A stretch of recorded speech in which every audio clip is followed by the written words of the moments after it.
Okay, I would like to call this meeting of the Governance and Ethics Committee on Monday, March 13th to order.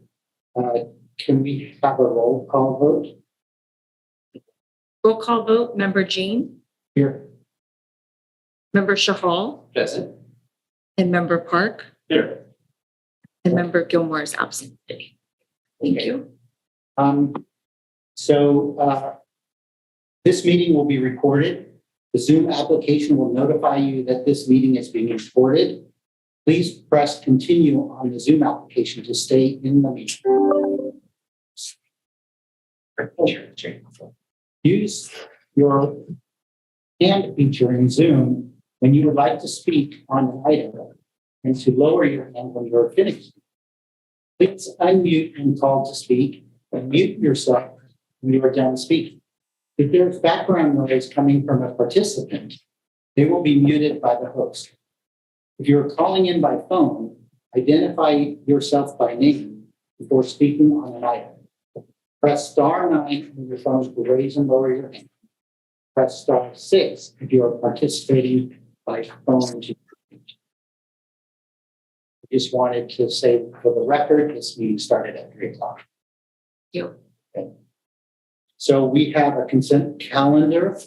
We have approval of the December 5th governance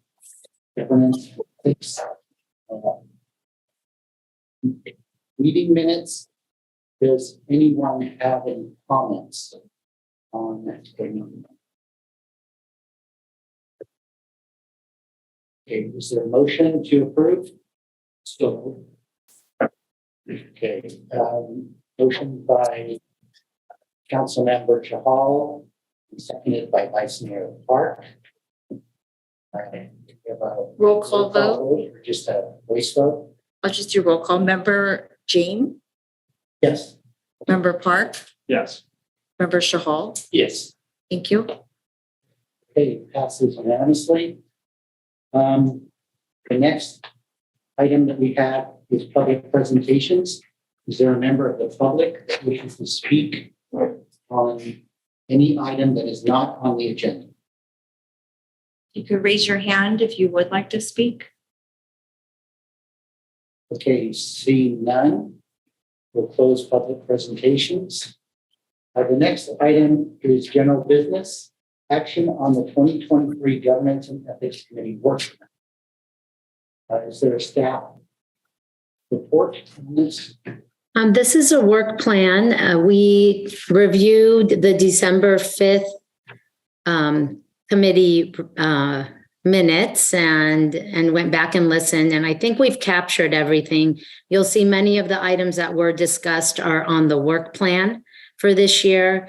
And then other items are actually noted in the staff report of where they're going, either to the council, future priority setting session, or if we've already addressed them. And I would just open it up to questions. Are there any questions from fellow members? Okay, I had some questions. I wanted to understand really how the recommendations from the grand jury report will be folded into this. Will they come to the governance and ethics, or will they go directly to council? And then I had something that I didn't see. There were a number of items in the packet that were sort of ongoing. And I was wondering if we can get sort of a staff report. This is the second section for environmental review. It says in progress, refer to future priority section, refer to priority section, needs to be discussed at the council level, and refer to city's attorney's office, the operational tours. And so I was just wondering, can we get an update on where we are with those? Sure. So I'll probably let Glenn talk a little bit about the grand jury report. But if you recall at the December 5th committee meeting, Steve No at the time mentioned that the grand jury items would be coming back on a separate track. And I do believe those will come as needed to the full council for discussion, including operational tour policy and those types of items. I wasn't as close to the grand jury report, but I know that Steve is bringing Glenn up to speed on those items. And I do believe those will come to the council. It seems to me that the operational tour item could be a lengthy discussion. So I personally would have preferred that be flushed out in governance and ethics before it went to the full council. And then other items like the 030 policy, who can submit a 030? It seems like there recently has been quite a bit of abuse of the 030 policy. I admit I am one of the biggest abusers. I've submitted the most of them. But there are a number of members of the public that put forward these, and many of them are admonishments, which cause a lot of contention at the city council meetings. So I'm just wondering if we need to come up with a better policy. Councilmember Park, do you have a comment? Yes, I do. I mean, there's a lot of reasons why there have been O30s. I think that one of the reasons that there have been a lot of O30s by people on this committee are because we didn't have a governance and ethics committee to bring the issues to. And as a result, the O30 was seen as an alternative method to bring issues to council. So that's one. The second thing is, it's very clear on the O30 policy that there's not to be any extended discussion on the topic itself. It is simply to discuss whether or not we should have, the council would like to bring something, to see something again in a future council. And again, I understand this is a bit difficult because you do have to talk about the item a little bit to give the council members an idea of is this something that's worthwhile?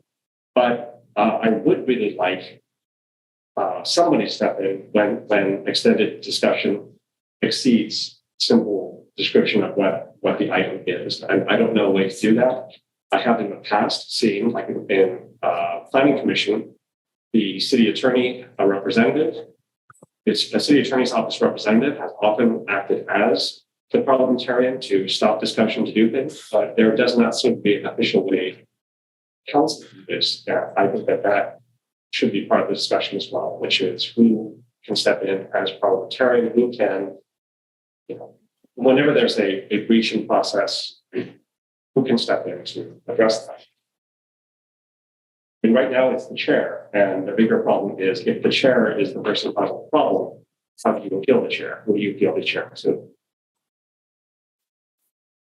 Right. Yeah. So I don't really want to get into a lengthy discussion about it, but I think the 030 policy is something that is important and should be part of our work plan. I didn't see it here listed on the things that we're working on. And then I have a large number of things, concerns that need to be covered for governance and ethics. There are many claims that the council doesn't actively. And so I would like at some point to consider adding some special meetings of governance and ethics. Right now, they're only quarterly, but given the number of issues with the grand jury report, accusations from members of the public, that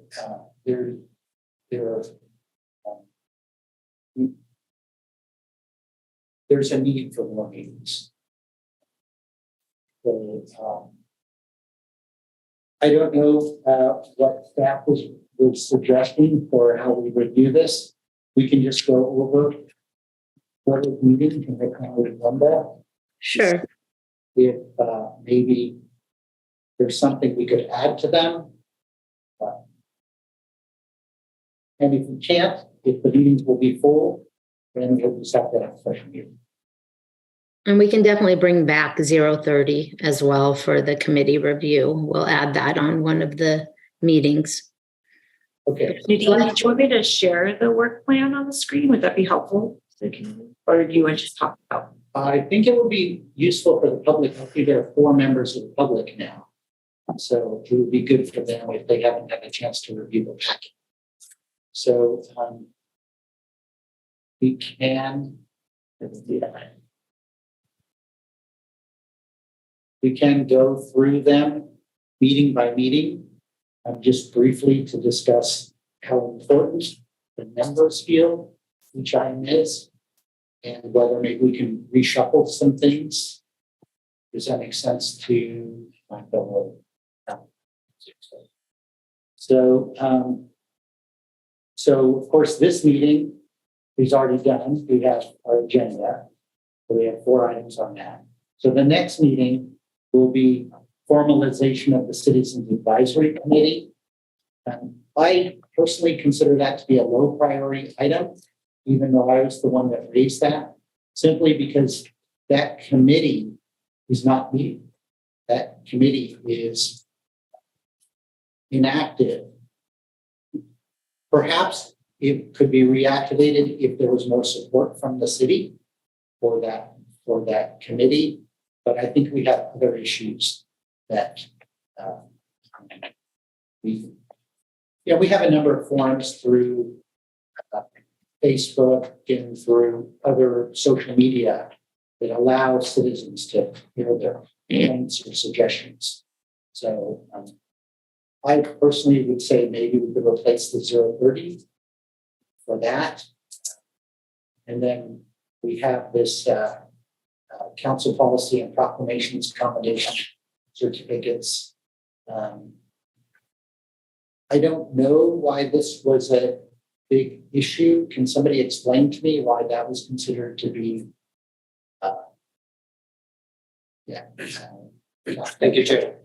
I refer to that one because there were some conflicts when after the districts, there's some conflict between the role of the mayor as a mayor and district council members.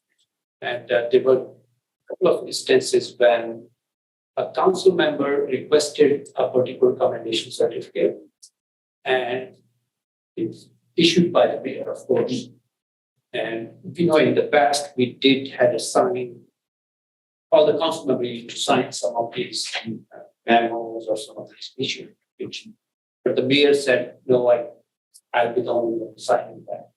So that was the conflict I'm looking at, like if council member are requested particular commendation and he's attending the event, I requested that his name as well as the mayor's name should be put on that commendation certificate.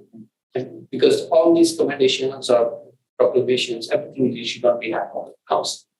So if there are particular council member requests that my name be put on that, and it can be related to Korean community where company about want to visit and it looks nice that his name is there. That was the major practice. That's why Yeah, we picked this up from the December 5th committee meeting. This was something that was discussed, so we did put it on the work plan just for review. Yeah, thank you. Okay. Yes, and I actually talked about that too in the December 5th meeting. And so I'm looking at my notes and it says, you know, the mayor as the spokesperson for the city is a special case. And as such, all communications from the mayor should be with city or council approval. I mean, I think the big problem is we move to districts and districts tells us how we elect council members. A lot of that wording is laid in our charter. And when we updated the charter to change the way that we voted, we did not actually think about what council members representing districts would actually mean. And there was no additional wording put into the charter. Like there are so many things that we should think of. Like now that we have districts, now that we have people, ostensibly responsible for districts, there should be support in the charter for council members in districts. Right, that's I certainly understand all of that. I'm just trying to prioritize. Okay, but I think The that, issue is if you all think that that is high importance, then we'll leave that on that meeting. I think it won't take much more time for deliberation, like if we lay out exchange ideas, it should be pretty quick and fast if we reach a consensus, so. for me, it depends. It depends on how big the conversation can get, because I can see, like this, even the stuff that I brought up, that being a long discussion. For example, now we're talking about, in essence, district powers or district responsibility for district anything, resources. And I think that is potentially a very long discussion. I just wanted to note for Council Policy 20, that was brought to this committee more recently. That policy was updated in 2022. I believe there was a resolution that went to council as well where this was addressed. I don't have the exact date, but I think it's January 2021. So that this discussion came up. So that was one of the policies that was updated. And the rest, as you could see on the work plan, needs to be updated. Okay, because I think that what we talked about here was, I mean, there were a lot of issues that kind of touched on this. One was who appears on messages, going up from the city, whether it's the mayor, who can the mayor sign on behalf of? We had an issue where the mayor sent out a letter from the city, with all of our names on it, and people said, well, that's just a matter of letterhead. We can just have to get letterhead. I thought, well, I think rather than try to do the easy fixes that allow what happened to happen, we need to think about what we prefer to happen and then make policy based on that. But I think that there's a very big difference between trying to justify what we did and trying to come up with something that we support as a policy. And I think there are two issues we are talking about, zero to zero, as well as the broader district council members' powers for way of doing business in the city, basically. Yes. And this focus on this particular 0 to 0 is basically related to proclamation, recommendation, and certificate recognition of it. Okay. But that broader discussion, I agree to you. Then I'm saying that we could limit this discussion, keep it smaller. I see where can be. So if we talk about this one only, it can be very brief discussion. I think we can solve it with a very Because time. but and I do remember the Yes. resolution. Well, the changes that we made for this, there were some updated wording. But again, I think that what I'm looking for is a little bit more. And Chair Jane, just want to let you know Nadine has her hand raised. Okay. Assistant City Manager. Thank you. Yeah, as you know, this committee, I think that it makes sense to bring forward the 020. It's come up a couple times. But this committee also reviews council policies as they need updating. So this is a proper place for, us looking at council policies. When it comes to talking about council districts and the way we work in the organization, I really do think that's a council discussion. I've heard it come up a couple times here as well. And a few years ago, probably Councilmember Shahal will remember when we first moved to districts, we had a discussion of council districts at a priority setting session, and we had it facilitated with a facilitator that has experience in cities transitioning to districts. So I do think it warrants another discussion at a priority setting session, hopefully in the fall when our new city manager gets here. Just that broader discussion of what you're talking about, Councilmember Park, of, how we do organize our policies and what we do in the city around districts versus citywide. So that's definitely a broader policy discussion that makes sense to have at a priority setting session. But in terms of the council policy review and a simple review, as Councilmember Shahal had said, it would be appropriate to come back here.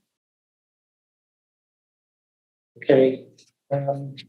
I think we'll leave that on there then, if I can sum those. The next one is the new council of policy 06, guidelines for commissioners and attendance conferences and training events. I have two items related to that. One is that later this week, I'm attending a Civic Well conference.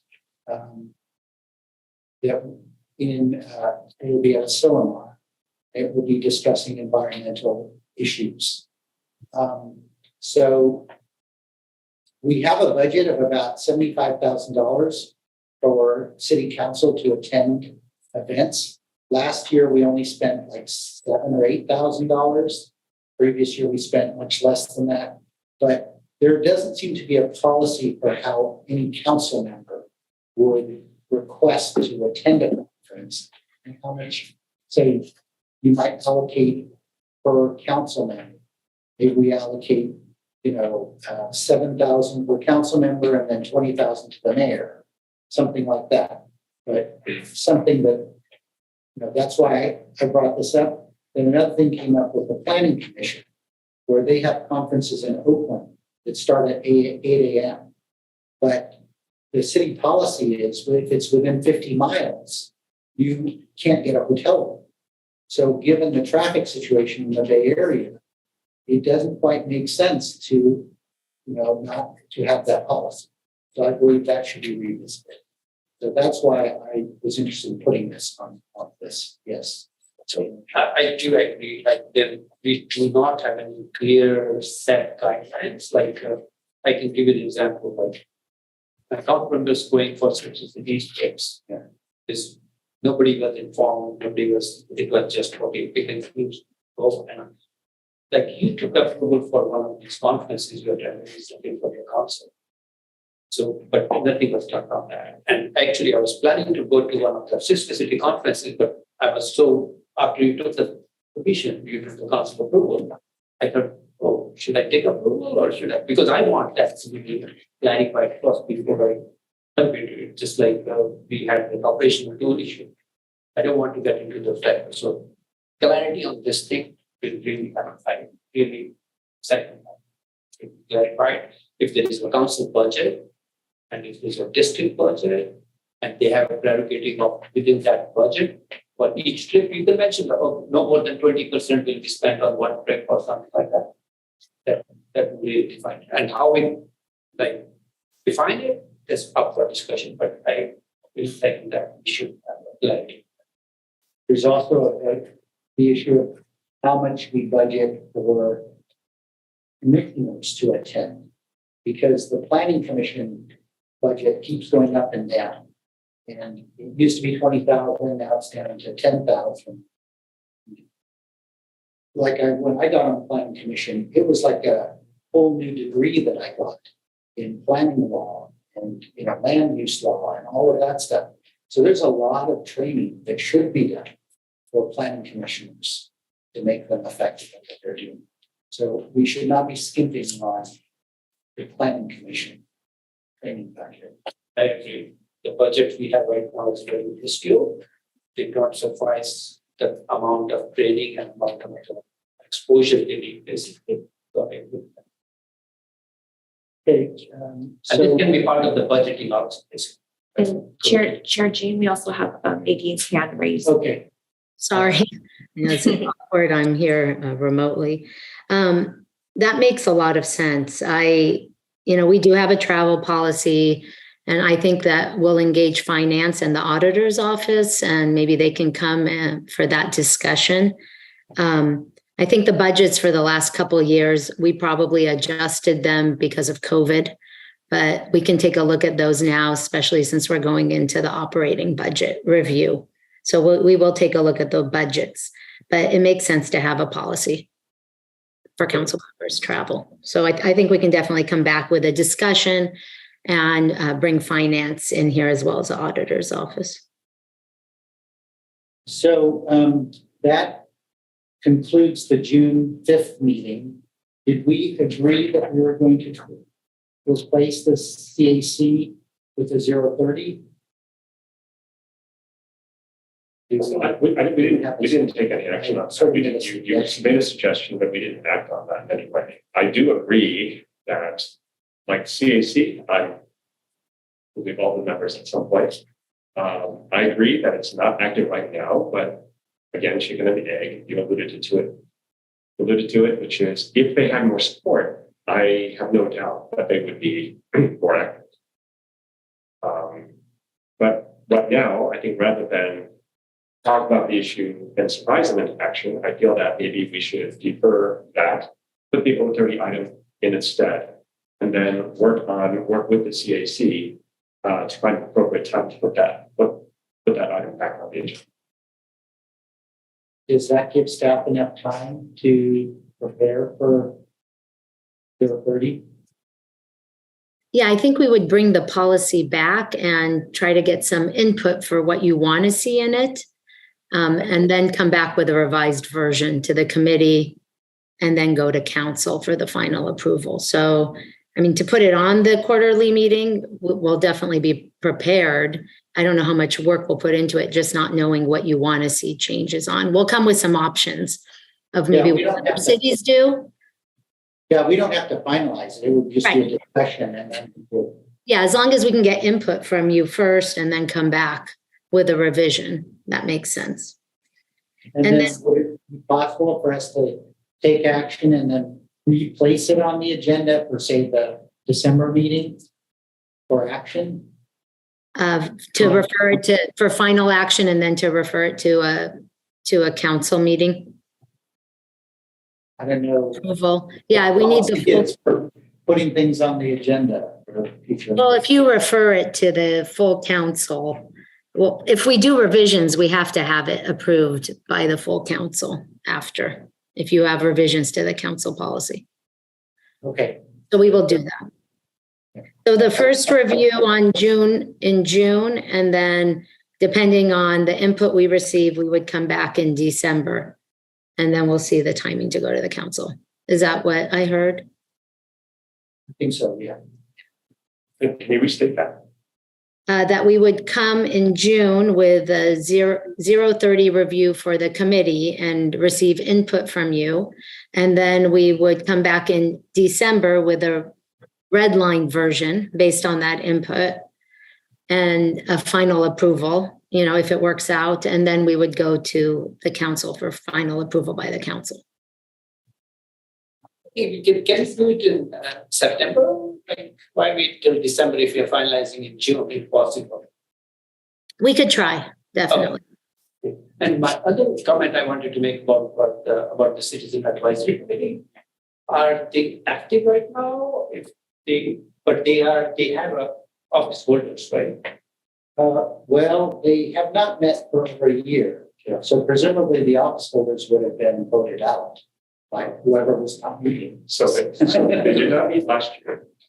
There are terms that were elected a year and months ago are over, and there was no nomination committee, and there were no nomination. There was no board selected. So right now it is defunct. Yeah.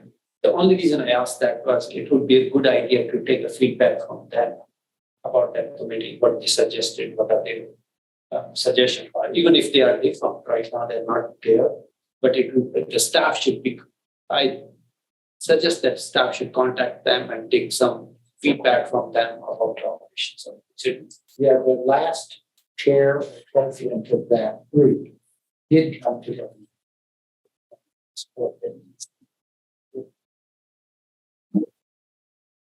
We're moving on to September 11th. Did we say we're removing that? Or? Yeah, we're replacing it with 030. Okay. Yeah. We'll push it on to a later. Do we have to take an action for that, or is it just understood? I think we'll approve the whole thing. Yeah. So the next is the September 11th meeting. It will be 07 policy, citizen complaints addressed to the city council.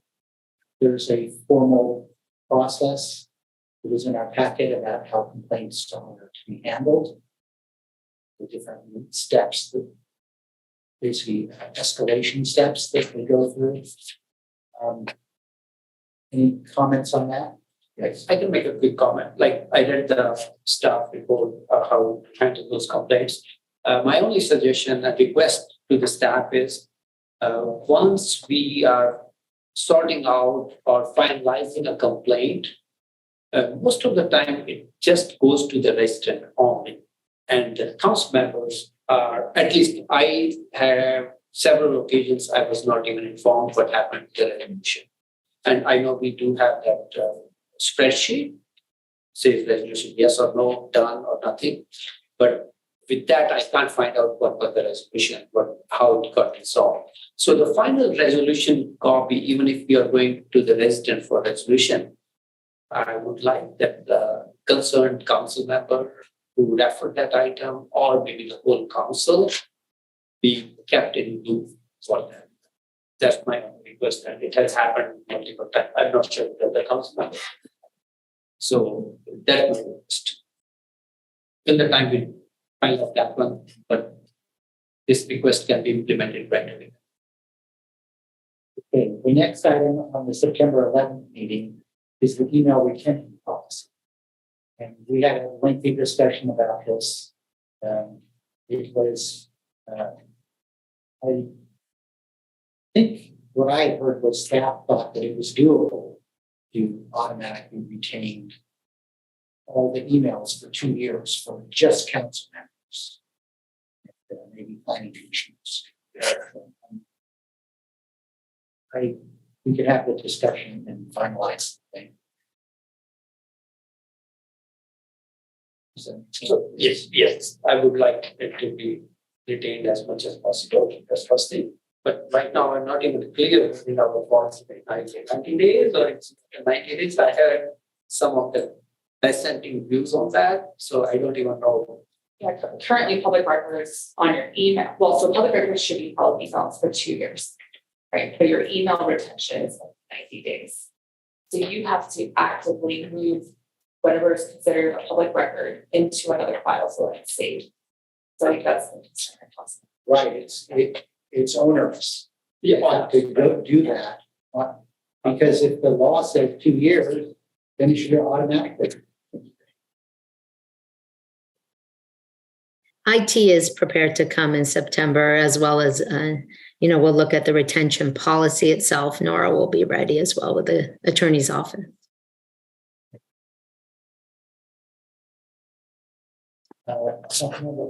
Yeah, I was going to say, so I know that working with private sector, there are reasons why people don't want to retain for a long time. In this case, it's pretty clear, which is public records.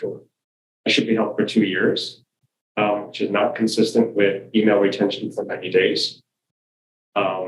Because the other thing is that if it exists on a city email, I'm often told for PR request, I don't even need to respond if it's in the city email, because the city will do that. So I never think about that, the city email retention. And I make sure that all of my replies come through the city as much as possible. Like I will actively move discussions to a city email if I feel it's a city discussion. So that being the case, if email retention is 90 days, does that mean that council members can only see for 90 days? Or does it mean that, what does that actually mean? That council, because it does disappear off my phone. If I look for something, I cannot find it. In fact, in a lot of cases, I can find it, but when I click on it to get more information, it does not appear. I guess I'd like clarity on what does emails retain for 90 days, public records should be held for 2 years, IT is responsible for getting information off our city accounts. Does that mean that the IT has access to the 2 years and the city council members just don't see any email past 90 days? Like, what does that actually mean? Okay, city attorney Goodens. Jared, Jane, this whole topic is very complicated with a lot of nuances to it. I think Liz may have a pretty direct answer for Member Park's question, but there's so many nuances, layers to this. We're probably best taking the whole thing when the item comes back to you in September. So with maybe a little clarification on that, and then Yeah, I think, my understanding of this public trained staff is that if for for your emails, if it is considered a public record, you have 90 days to move those into a file to archive it for public records purposes. Now, for what IT might be retaining on the back end, we probably need IT present. I'm not sure how long on the back end they're keeping this record. But it is a storage and cost issue. And I think, having IT there at the September meeting will be good to kind of understand why we can't do it for the whole city. So it can be operated. Yeah, I understand that. Okay, so the next item I had brought up, because we have all of these commission meetings, like Parks and Rec meetings and such, the downtown task force meetings, there's no transcript kept for those meetings. Now I find that it's extremely time efficient for me to search keywords in a transcript for those meetings. So this is why I have recommended this. But I wanted to sort of expand that to when we store video recordings on our website, like on YouTube, you can play them at 2x speed, but we don't provide that service. So it would be very efficient for me and other people to be able to change the speed and also to have audio recordings so I could listen to it in the car. Drives to also. So that's the motivation of it there. I think it's just more sort of open access to the public, serves the public better and also serves me better. Councilmember Park. So I do know, I've requested from the city many times audio from planning commission meetings in the past where the city would provide those recordings on cassette tape and we would have to pay money to buy the city's cassette tape of the planning commission recordings.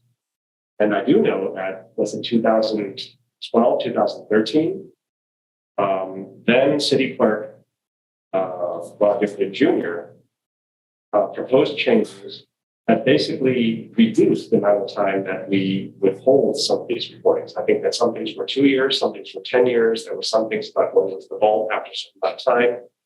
But I found that after that time, I don't think you can request a recording of a meeting, even though I know it was possible in the past. And I don't know that we changed the ability to ask for recording, in the city at all.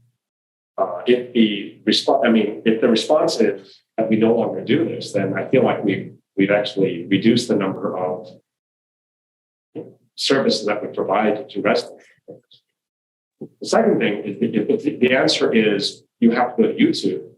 I don't think that's a great response either. I'll tell you, one of the reasons I don't go to YouTube is I have really bad internet. And for somebody to say I must go through an 8-hour meeting with my internet is not necessarily a good thing, right? It would be much better for me if somebody could provide me a copy of the entire meeting on an SD card or something that I could review. Even if it's on, I think that videotape is probably not a good medium at this point. Right. But also, I feel that if YouTube is going to be a service that we provide to residents, there are lots of ways to make that better as well, which will take a little bit more time from people making recordings. For example, I would love to see, in a header, the topic of discussion. So as I'm scrubbing forward or backwards, I can see, this is what they're talking about. I would love to see if that were marked in some way. But right now I have to go through and then I have to have my agenda with me so that I can try to verify times. So in my council notes, what I tend to do is I tend to put a timestamp. I tend to say at 8:15 p.m. so that if I'm looking for a specific thing from my notes, I could try to align the times and then go forward to a specific time to what I think the time is on the video. And I feel like we should just make it easier for people to do that, which is if we just see just something that says this is what the topic is on the top, or this is we're on break or something like that, we can easily scrub through, just see the item that's being discussed and then search within that. Again, if we're trying to provide a service, then we should try to provide the best service we can. If we're removing this, if we're saying that we don't want to provide this, then I feel that that's a much bigger discussion. So much to say, but I'm trying to keep it Okay. small. To answer your question, yes, we should have it. Yeah. And discuss it with us and take examples from other colleagues, how they make it more efficient for them. Check out, oh, at 8:15 is that, or at agenda item number 8 is that so and so, it should be easy for us. Right. And I think the thing that I want to make clear is Tara Jane did explain why it would be nice to have even audio formats that you could take with you. Not just tell people you have to look at it on the internet, it has to be YouTube. I'm saying that if we have to adjust, if you have to change, or if you have to remove formats because it's not, tenable, that's a discussion, but I would like to have that discussion. And if I may add, if we want to take help from IT, they should be informed of this thing and they would be able to work out how much space we need, how much expense cost it would be, so that we as a council can decide, nobody's, let's do it. Okay, so that's September 11th. Now we move on to December 4th. We have the council policy on honorary titles. Number one, we have this here. This is just a rotation of policies that need to be reviewed from the council policy manual. We have so many that are very old, so I believe it's just part of the sequence. It's not that it's more important than anything else, it's just a sequence. So you can also, I think we have a note here in the work plan where you can add council policies that need to be more prioritized, addressed, and then we can just push those back. So this is just something in the sequence of your binder of the manual that needs to be updated. Yeah. And same with 41. So it's just going. I personally think the 41 is important because when we have council meetings and somebody brings a document, we don't have a scanner, but we can show that app or whatever people are referring to on the television screen. So we'd like to discuss that. I think Nora has her hand up if she wants to say something. Thank you. Yes, I requested that this item come before the governance committee because it's very outdated. It does talk about, coming in and submitting something to the clerk at 5 p.m. on a council day. That's not going to happen. We're already in council chambers. We've already either opened up for a closed session or in a study session.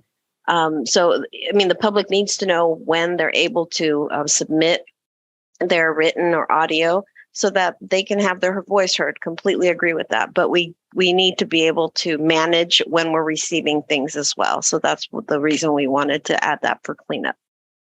Okay, very good. Councilmember Park. Yeah, I was going to say, as someone who has submitted lots of things to the city in lots of different ways in the past, I know that we were told, like in 2011, and I can think of the times that we submitted presentations, we were told that those presentations had to be submitted to the city, and it was Dan Bierman at the time that we submitted it to. On the day that the agendas went out, so we had to get it in by Thursday night to guarantee that they would see it. That said, I don't know if that's a great thing, but I think that it helps staff at that time because they knew they had something, they had a couple of days to process it, they had 72 hours. They had the 72 hours to take our media and still get it wrong at the actual council meeting. I don't like that as requirements.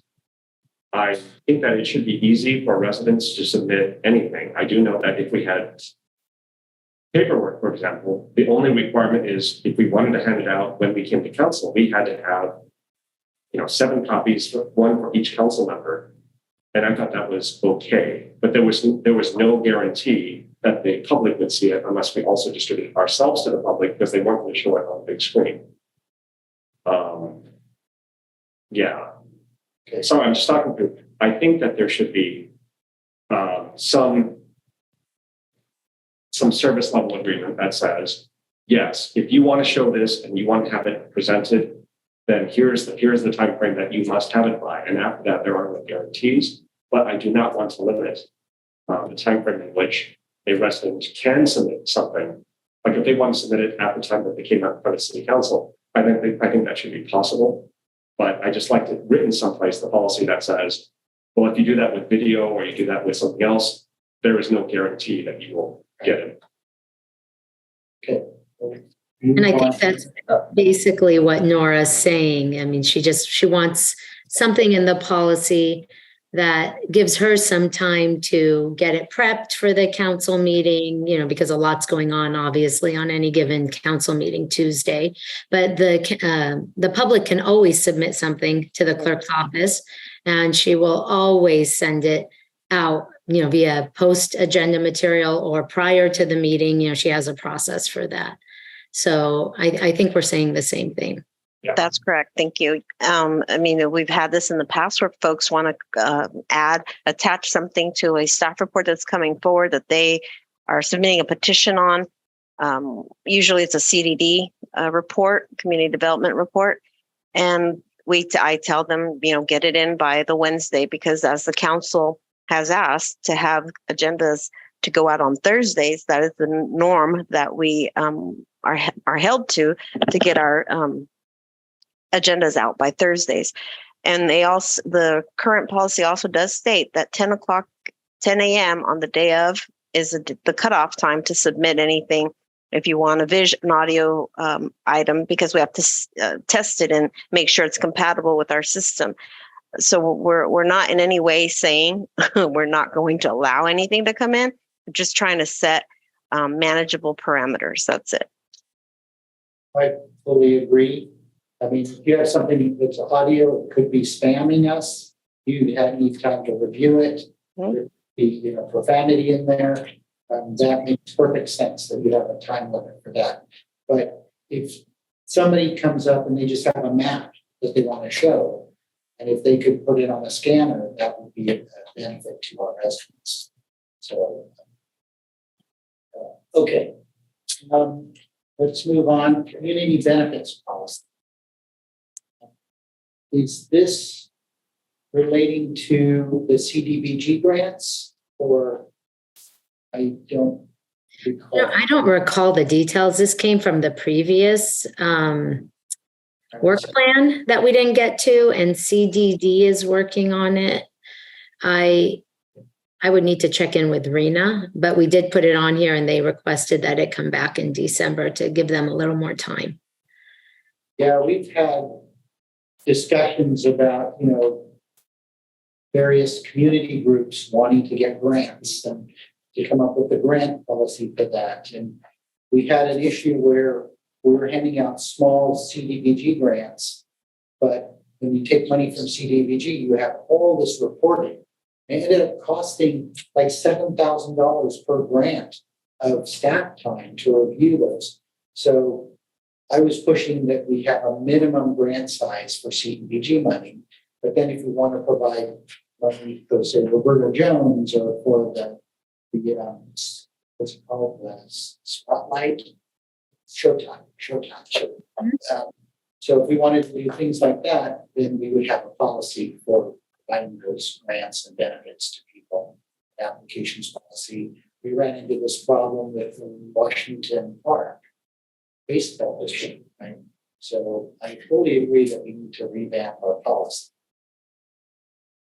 The last one, I think, goes without saying, the lobbyist stuff. Just to clarify, I think at the last meeting we were talking about having lobbyists put forth monthly, and there was a huge issue about staff time to review those and applications from lobbyists not getting correct.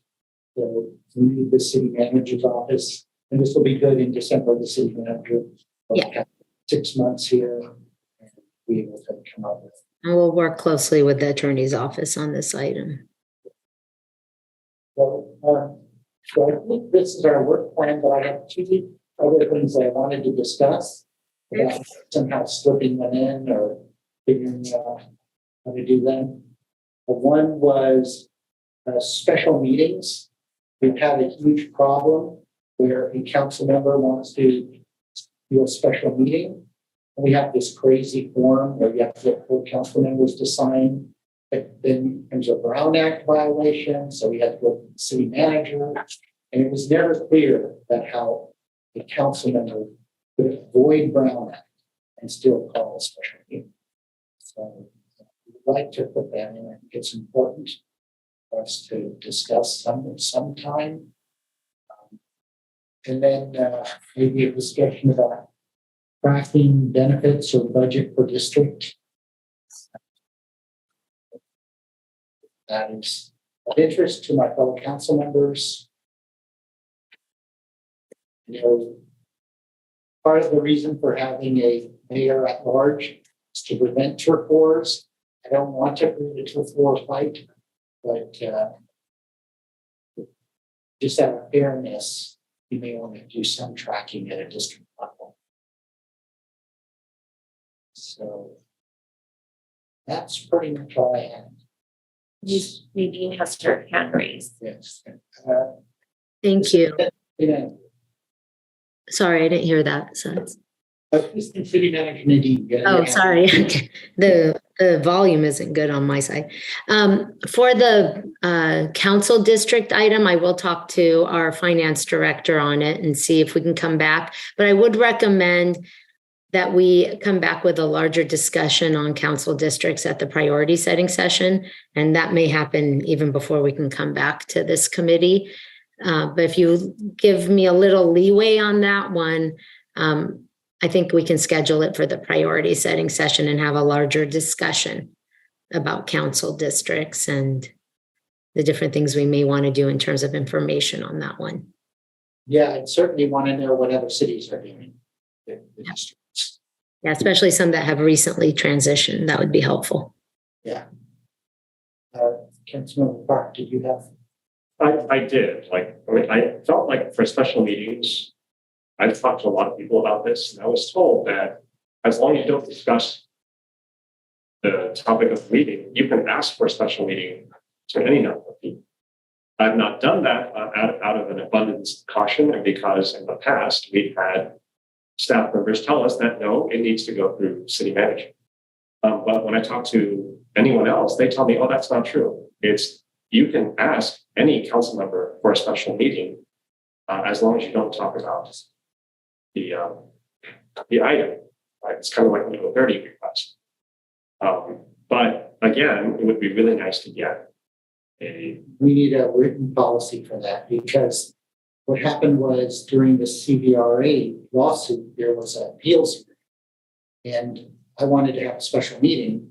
So I asked City Manager Santana to organize the Brown Act, and then we were still accused of creating a Brown Act. So we need to have a policy. And I think that's high priority. But I would like to get into this. Yes, if I might just confirm everything everyone's saying is accurate. Technically, under the Brown Act, scheduling things are exempt, out of communications. However, it's very easy both in the appearance of the communication and potentially in the substance of it, as we talked about, where you're identifying the thing to be talked about, to put some boundaries around that. And the way to do that is with a written policy and involving staff. We have some experience with this, and this group I'm sure does too, down in Chula Vista, and how to organize this in a way that works, that protects you all, assures compliance, and that's definitely something our office can help with. Come back with you at whatever meeting you decide. Looks like it might be a lot for June, but maybe the September meeting. I will ask the Assistant City Manager, Nadine. Do you have a recommendation for when you would like to bring that forward? Yeah, I think June or September would be fine. I think we'll be working very closely with the attorney's office. So whatever Glenn prefers, if September's better. I think a lot of the information is already we have, it's just about putting it in a policy and then operationalizing it. So I think either one would work for us. We can do it in June. Okay, we'll add it to June. Commission's preference. Yes, In general, I think the committee meetings are, agenda is run through the chair, if I'm not mistaken. So anything in addition, who as a chair can add an agenda. I technically could, and that presents a problem. Because if you want to add something, you can't talk to me because that's a Brown Act. I think later on this agenda, we have The last item. a request to how to add items to the agenda. And is that what, sorry, again, the sound isn't great for me, so sorry, I'm trying to gather, but so we can discuss that at that time. We plan on, if that's a will of the committee, we can add an item on each agenda. We just have to be mindful. We can talk about that when we get to the item, though. I've noticed that one of the commissions does have an agenda item at the very end. And I know VTA, I'm sitting on the board there, the last item is items for referral to staff. So I don't know how that, why we don't have that. Okay, so this is our work plan. I do have some other It's another plan. So when we talk about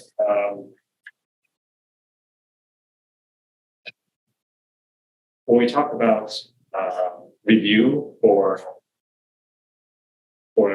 community benefits policy, like CDBG is a very specific case. Like I was told that you need two things for CDBG grants. You need to have a Chamber of Commerce, which is for the economic side, and you need to have a community side. You need to have community meetings that tells you that you've got community support. And the way that we have often did this, the way that the CAC, the Citizens Advisory Committee in Santa Clara was created, this is what I was told, is that the CAC is often, it's not always, it's not the only method for getting community input, but the CAC was a method of getting reviews or doing reviews for CDBG grants. And I can tell you what point that stopped. That stopped in the early 2010s. They said, well, we're not going to do that. We choose not to do that way. In fact, that's when the support for CAC stopped almost altogether.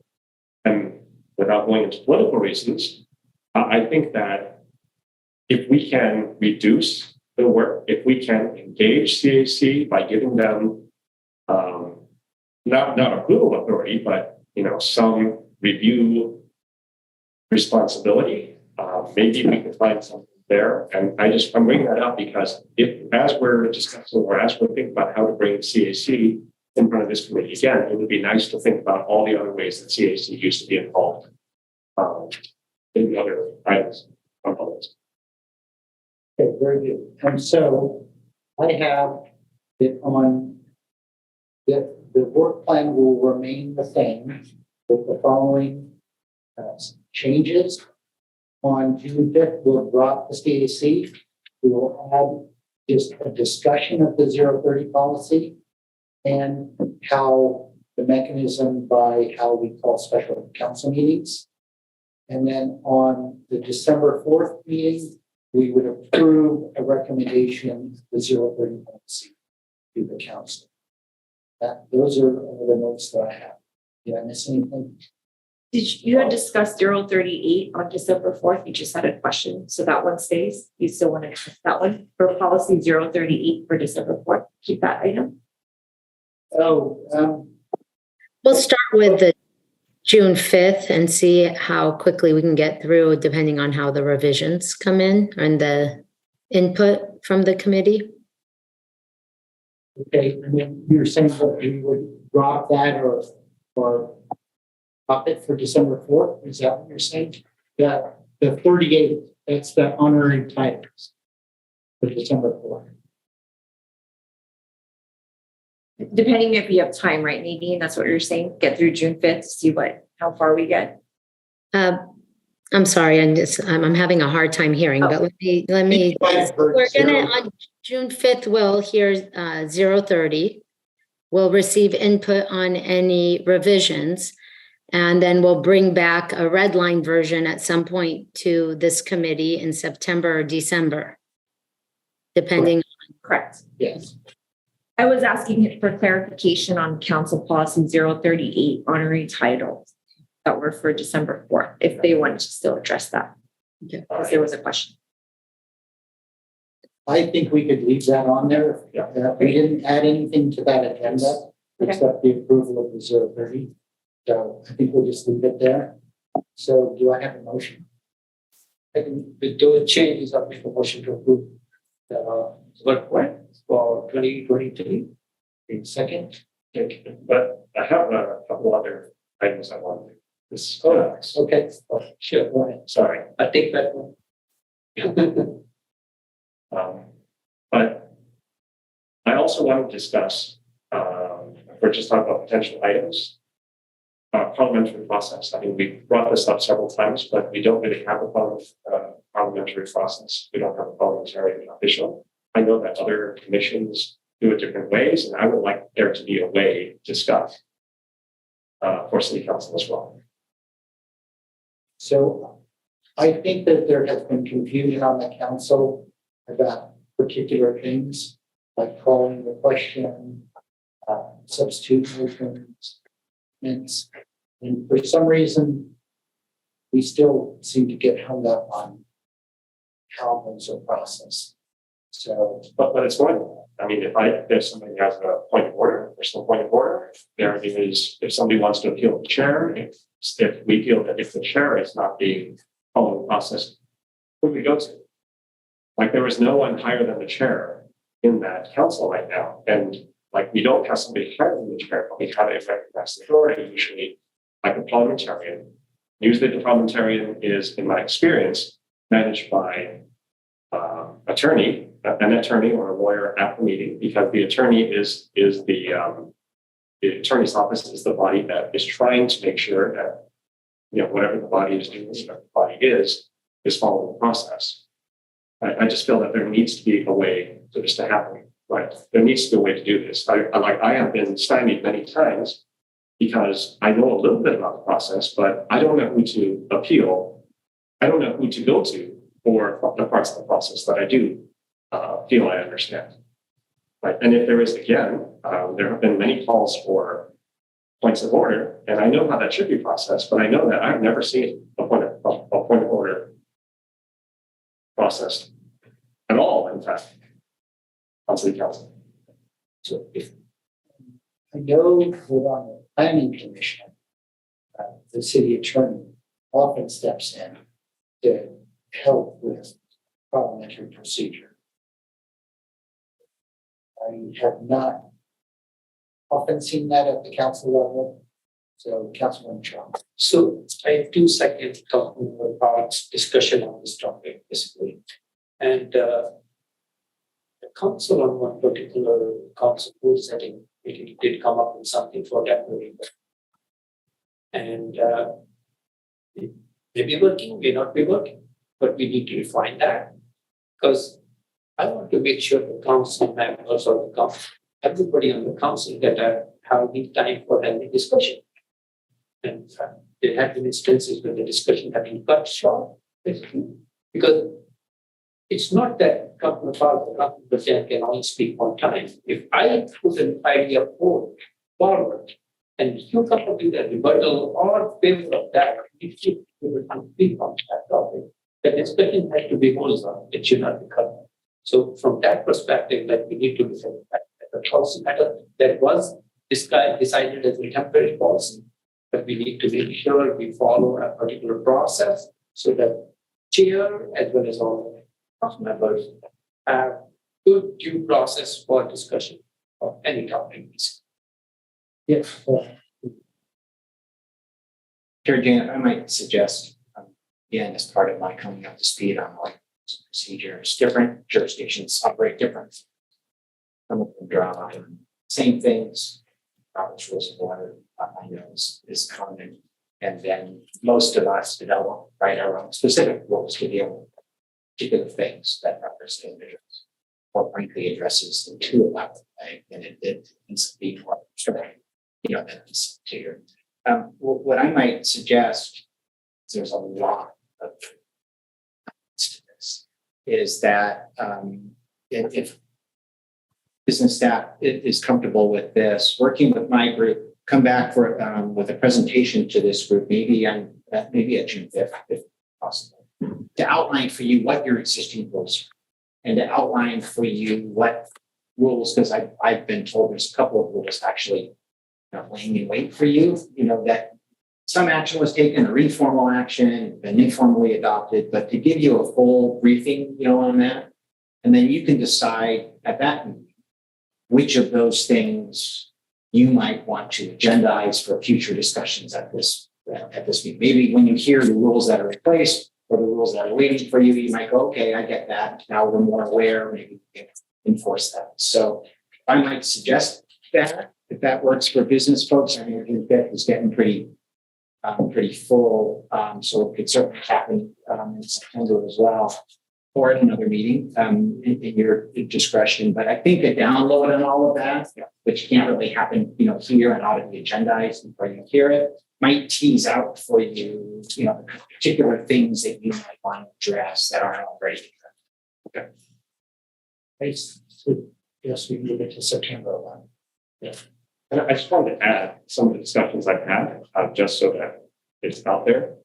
I had a discussion with the interim city attorney about this, and the question was, what can we do if we have questions on the process?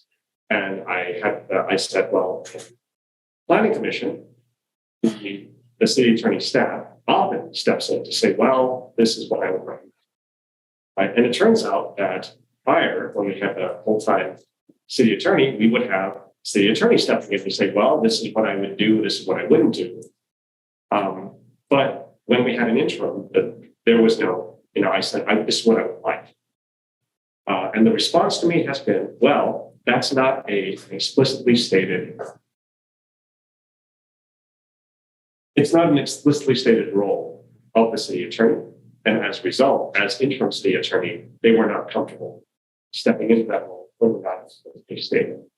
And I think that that's part of the problem.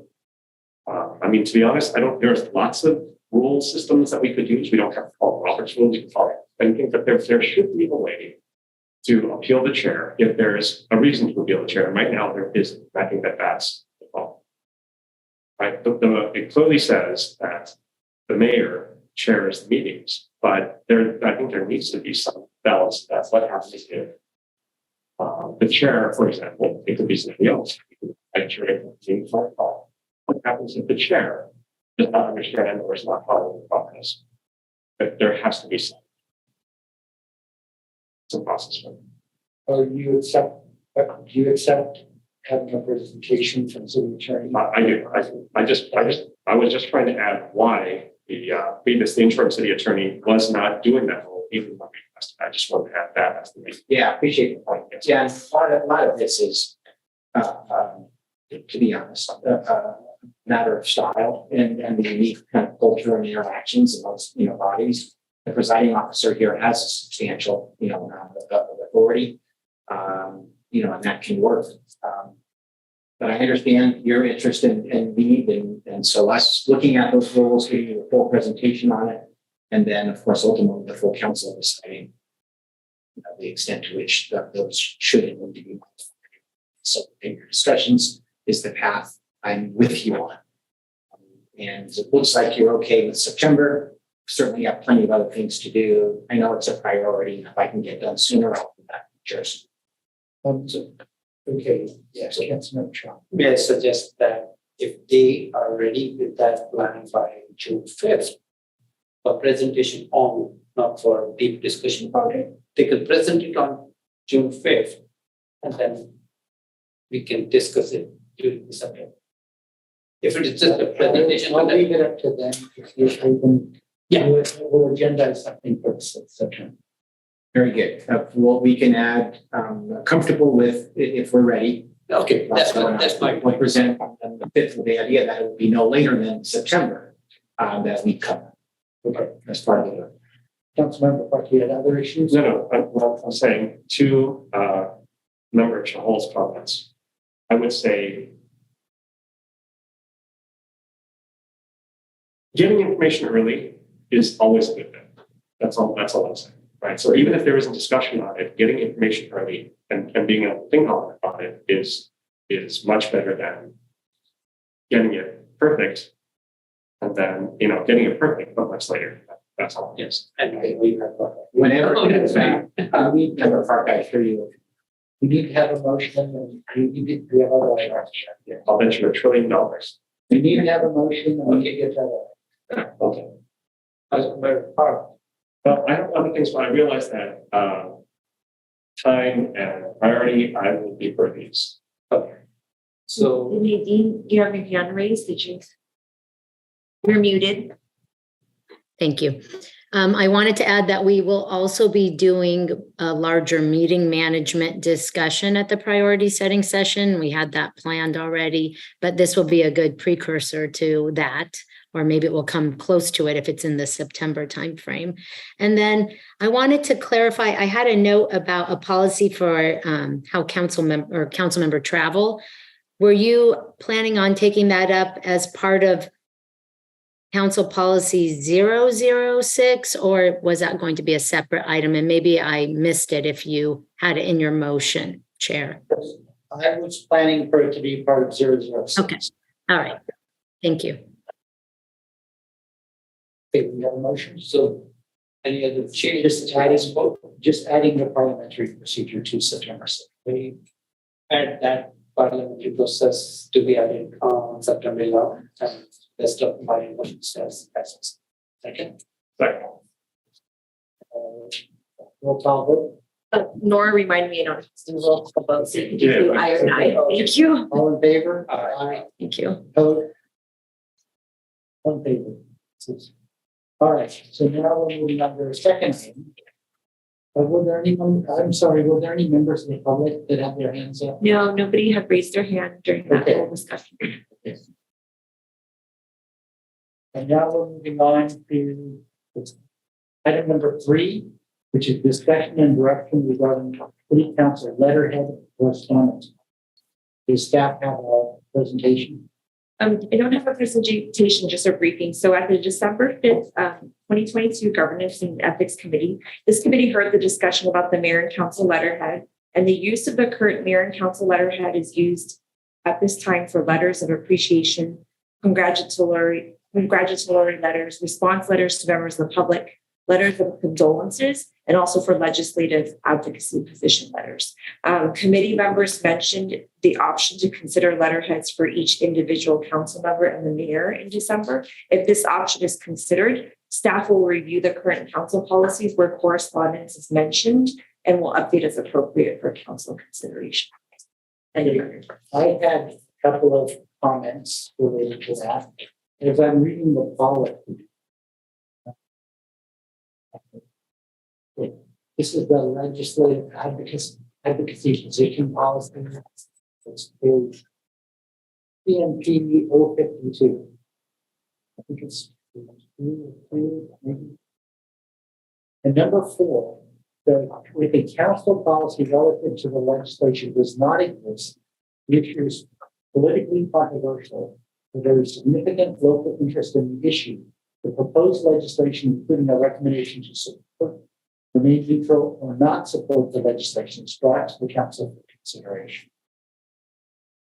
And the reason why I say this is because we had this letter from the mayor to the Department of Industrial Relations, which clearly wasn't covered by existing legislation. It was politically controversial, and there was significant interest. So in this case, it seems to me that policy number 4 was not followed. But then item number 6 on this, it says, in order to keep the council informed of all city communications on legislation, copies of the letter or summary of actions will be distributed to the city council as information items at council meeting agendas. I don't think I've seen copies of those. Yeah, sorry. So we do attach copies of memos in support or opposition as long as they align with the LAPs. All of those memos are attached quarterly to the LAP reports that come forward. So we do attach those in response to number 6. Number 4, I know that issue came up at the council meeting a few months back, and I think that was just, go ahead, sorry. Yes, Councilmember Clark. Yeah, so, but I wanted to say that the problem is not just with letters. I think that flippantly we said, well, if the problem is other council members who are on this letter, why don't we just have separate letterheads and just remove them? And I think that even though that is that's a solution, it doesn't provide a remedy, which is, the question is, when should these letterheads, when should these be used at all? I think that being told, like otherwise I could, if I had my own letterhead, I could write letters to everyone, saying different things based on the, this policy here was talked about. I believe medallions could be issued to, what's this? Outstanding citizens at discretion of the city council. I mean, the city council does not mean all of the city council. Does that mean a single city council person? I mean, there's a lot of questions that are, that are to be had. And when we have districts add another level of complexity because, for example, we do have district heroes, for example, right? And there are other reasons to want to acknowledge people in your district that have nothing to do with the rest of the city that you would want the other people in your district to know about. And right now, there is no way to do that. So we don't. And the way that we do that is we use the city-approved district heroes or the district, award a mechanism to do that. I know that as, but it's not just that. It's when I go to a city function, I often talk to other city council members, and they are not the mayors or vice mayors of their city, but they're the only person from that city, and they address the crowds on behalf of the entire city. And I think that, that's not something that I do because I know that other city council members are like, well, I don't want to get into that. I don't want to ever be accused of talking for the city because it is very clear in our charter who that goes to. So I always say, for example, on behalf of District 4, like I feel like that is something that I can say as the council member for District 4. But I feel that having a policy in place would help make it friendly, make it better. Like I don't think it's inappropriate to address, a crowd at an event if you're the only person from that city to address for the city. But rather than say that this is my feeling, I'd like to, I feel like we need to memorialize that in some policy.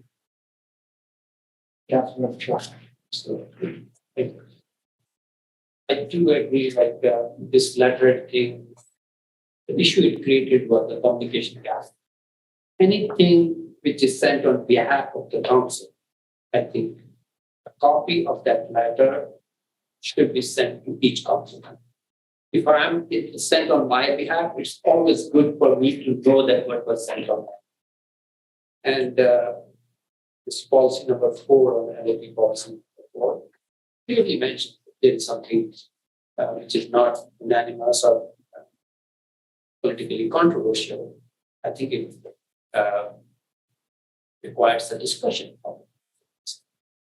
So any of that sort, it should be brought forward to the council for discussion. I don't know what will be the format, whether it has to come to the council meeting or governance committee first or something. But yes, I would highly recommend that communication within the council has to be improved. Just to add to this thing, there were events held in my district. I was not even aware of that. Events are being held in the district. So that's the thing. And there had been events organized by the staff which were held in particular way which impacted my district, but we were not informed. So communication overall has to improve for that. That's my first thing. And how we can use individual letterheads.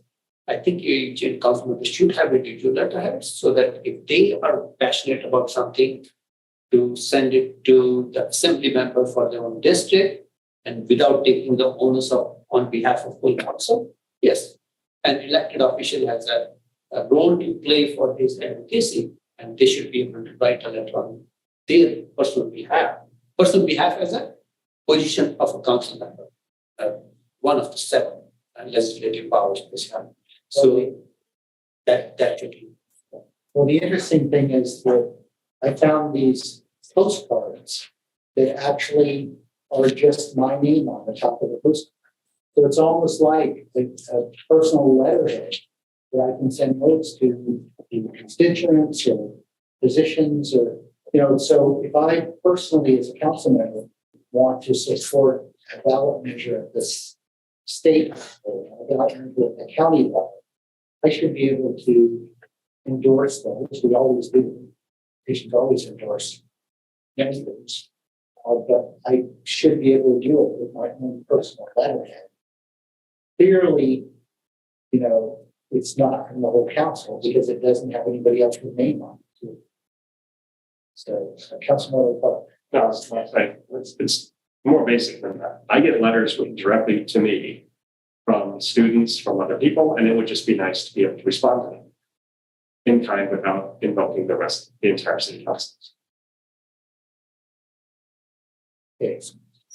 So And it can be fixed, like digital letter, that's it. But as a policy matter, it should be written. So nobody should tell me yesterday, tomorrow, why did you send it? This is not as per the council policy. Period.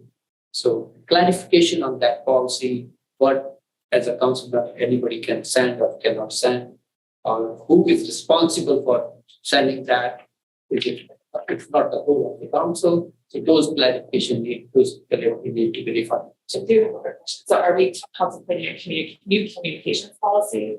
Just because the legislative amendments policy will be submitted to legislation, right? And so, but you're various types of communications. So I'm wondering, we need a broader. Yes. And I think that this also hinges on like district. What can district members do? That doesn't require the approval of the entire city council.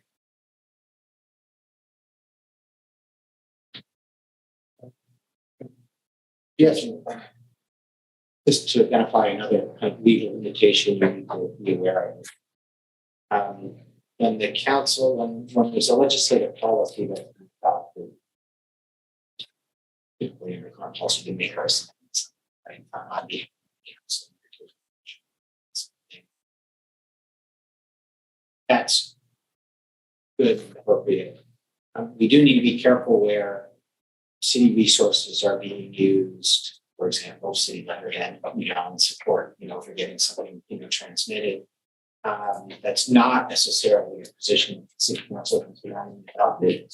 That may be viewed as kind of a political act, even if it's certainly a lawful and appropriate thing for you all to do to take positions, in the grand scheme of things on different things.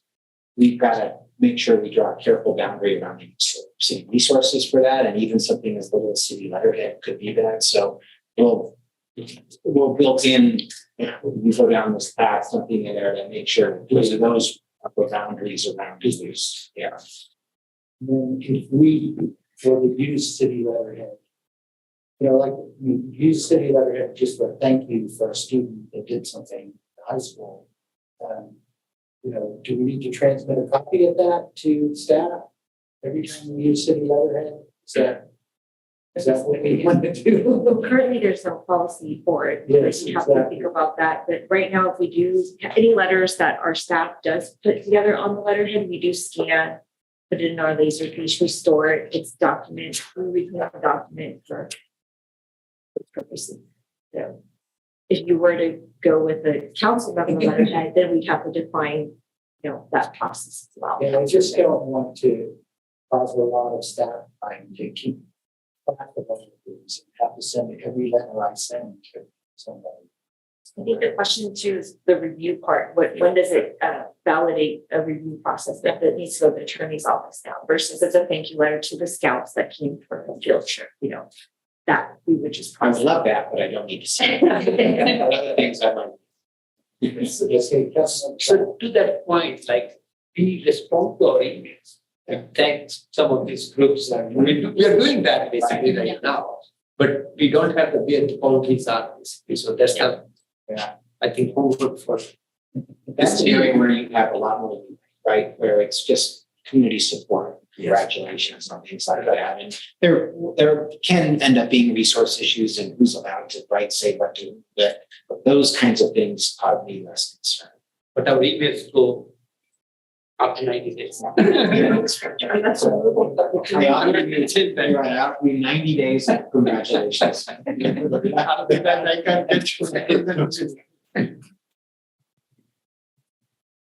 Yeah, I think that the retention is interesting, but to me, I think that the review is the most important part for it. And if the review and retention causes so much work that it prevents us from sending a letter to every single person in the district, thanking them for something, I think that's not necessarily bad. Okay, so I think we're not really taking an action, we're throwing it in staff.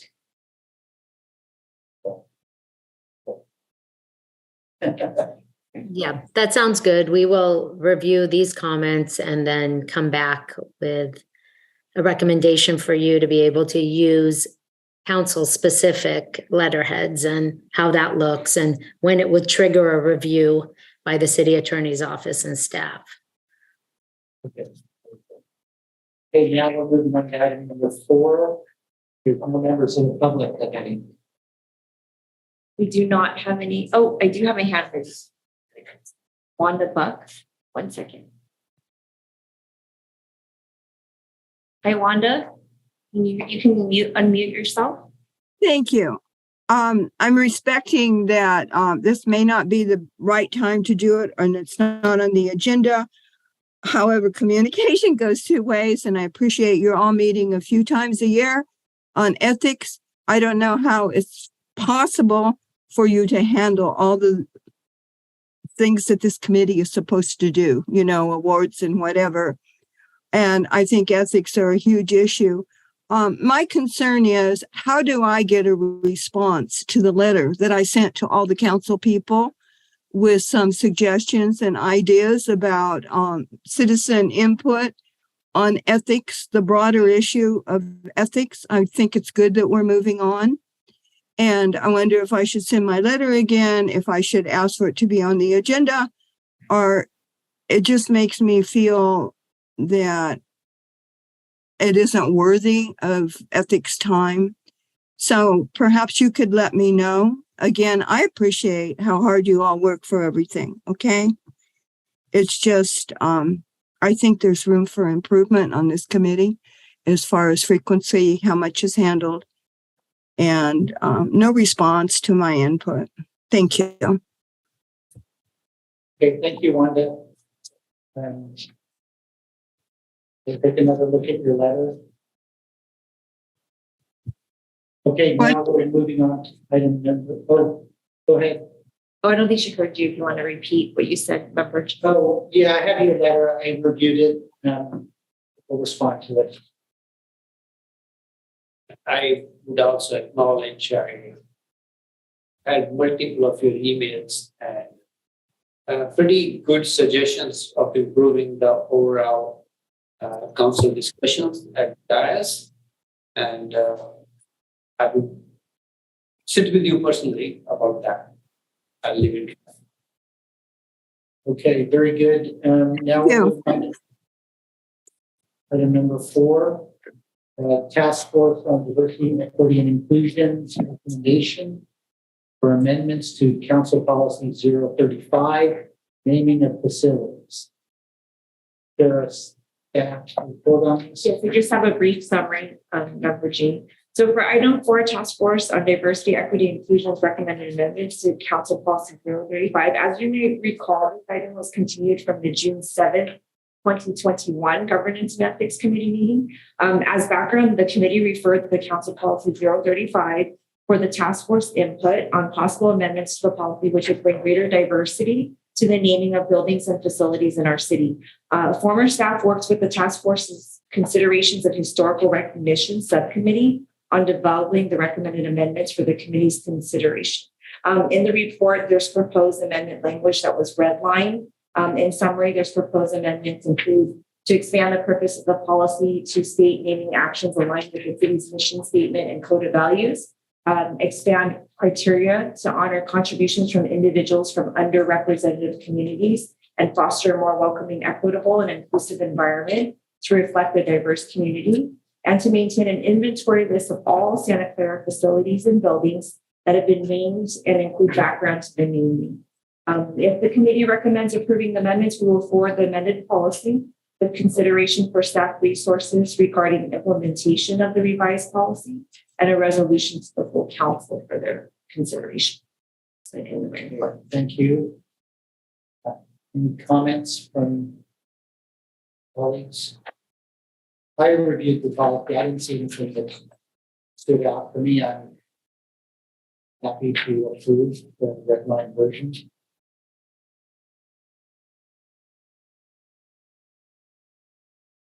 The motion? Can make a motion to approve the revised naming of facilities also. I'll second. Okay. All in favor? Wait, 1 second. Checking. Yeah. That's all from this shit. Thank you. No, there's not. All in favor? Yes. Opposed?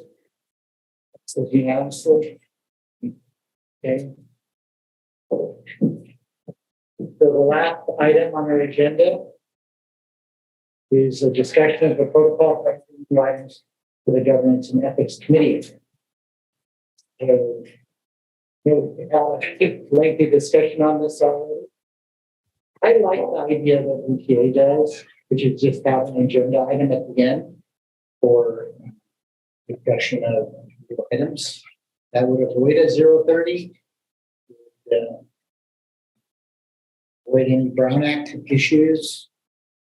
Or if Councilmember Clark wants to ask me to add something, I don't have an issue. And discussed in public. From the city attorney standpoint, I will concur that that mechanism will work with the caveat, of course, as even mentioned by Member Park in an earlier discussion, that the discussions of whether to add that item to the agenda ought to be limited to whether to add that item to the agenda and shouldn't be used as a preparation on that. But I'm supportive of that. That is a good, convenient, and appropriate mechanism for all of us. And since Liz is nodding at me, The only other consideration is also taking into city managers, consideration of staff trying to get it on the next agenda. definitely, yeah, I appreciate that. Anytime you would add anything, it would be that kind of discussion in terms of, yeah. Thank you. And then we still need an option for, I guess, maybe a member of the public to add something. They could do that during public presentations, right? They can raise an issue and you can always either refer to staff to look at into. Okay, but the 030 policy doesn't only applies to council meetings or to committees? I don't recall. I think it's only council. Yeah, I've always seen it at council, so. That is appropriate. If an item's raised, right, for example, the member tonight, a little off agenda, but as part of their comments, you're not supposed to interact with them, right, in detail or deliberate on that item, but that could form a basis for a referral future discussion. So really that mechanism exists. Yeah, I was going to say that's the public presentation. Yeah, It yeah. literally explicitly said, the only body of staff would be responsible for this. It wasn't appropriate by any request staff to report back in meetings, and I think that that's. I also know that putting items for future agendas as one of your later agenda items is quite common, even on the CAC. That's the last item on the agenda. If I'm not mistaken, if Sunnyvale, they have a similar process. Or we are so much Yeah, better. the councils, they have the same mechanism. They can add it to the council meeting. So is there a motion? I think the city manager, Nader, has her hand raised. I thank you. Yeah. No, I think it's a good process. I just want the committee to be mindful and give us some space for staffing in case we need a couple meetings to come back. I mean, obviously, if you add an item, that's what it would be. We would add it and then discuss it, but we may need some time to do the work to bring it back in a good format for the committee. So I'll make a motion that last item on this committee's agenda should be for the committee to discuss anything we can bring for our future meeting, subject to staff and legal. We have time to do that. And that item should be by default one of the last items on future agendas. Okay. Yeah, and I just want to add to that I believe that's usually what happens when there's a staff referral or we refer to staff, which is we refer to staff and we could ask for time certain, or staff can come back to us and say, well, we will look at it and we'll give you, time certain, next meeting, next 2 meetings, things like that. I think that is part of the process. So, and I will say.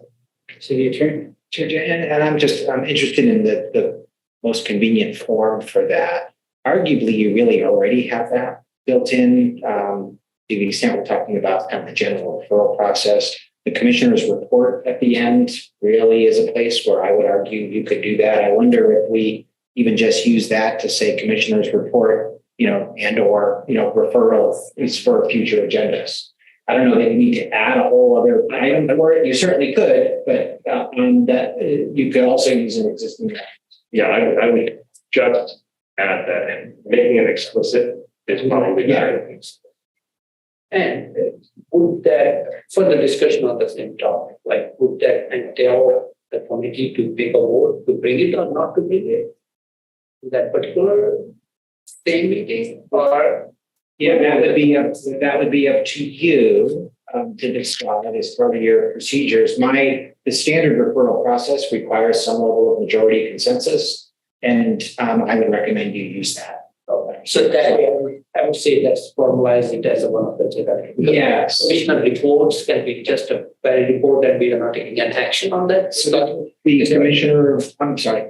Historically, we don't take any action on that. Yes. But if it is an actionable item, to bring that item back. So I think we should formalize that. So commissioners' reports, or referrals. So the VPA's wording for that, it's in their last meeting was section 8. 8.1, items of concern and referral to administration. And 8.2 was announcements. So we typically think of the commissioner's report As announcements. Okay, very good. Then I withdraw my suggestion and we can add it, and we can go with how you're usually using these. But if we get to commissioner's report and you're trying to refer something, I'm going to call for a point of order. Very good. Okay. So is there any staff report? Nope. Okay. Or not for any, I'm sorry, I do not have a staff report. Did you need a motion on that? Yeah, it looks like you motioned and seconded. Maybe the city attorney has a staff report. I'm not sure. I saw a hand go up. Last one you need to. I think we had a motion and second. Yeah, just a vote. Okay, so all in favor? Aye. Opposed? Okay, passes unanimously.